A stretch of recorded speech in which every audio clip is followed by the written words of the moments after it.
Hi friends, నేను మీ సాయి ప్రసన్నని. ఈరోజు మన ఛానల్లో చిన్న ఇన్ఫర్మేషన్ అయితే ఇస్తున్నానండి. అంటే రేపు మహాశివరాత్రి కదండి. సో అందరూ ఉపవాసం జాగరణ చేస్తుంటాం కదా. ఉపవాసం చేసే వాళ్ళ కోసం చిన్న టిప్స్ అండి.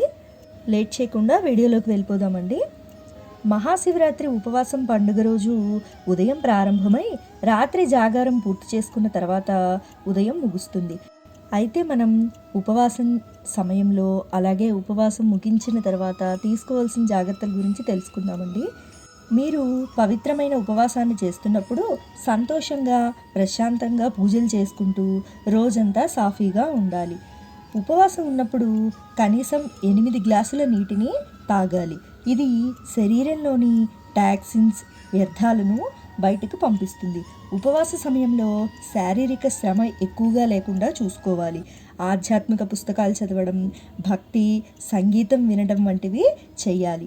అలాగే గర్భిణీలు, మధుమేహం ఉన్నవారు, జీర్ణ సమస్యల వంటి ఆరోగ్య సమస్యలు ఉన్నవారు కనీసం ద్రవ రూపంలోనైనా తీసుకోవాలి.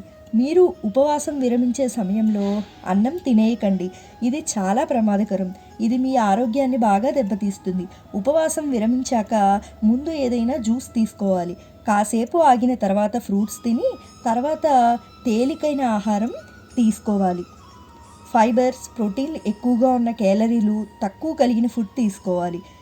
ఇలా ఉపవాసంలో ఉన్నప్పుడు కానీ ఉపవాసం ముగించేటప్పుడు కానీ ఇలా తీసుకుంటే చాలా మంచిదండి. ముందుగా అందరికీ మహాశివరాత్రి శుభాకాంక్షలు అండి. నా వీడియో మీకు నచ్చిందని అనుకుంటున్నాను. నా వీడియో కనుక మీకు నచ్చినట్లయితే లైక్ చేయండి, షేర్ చేయండి.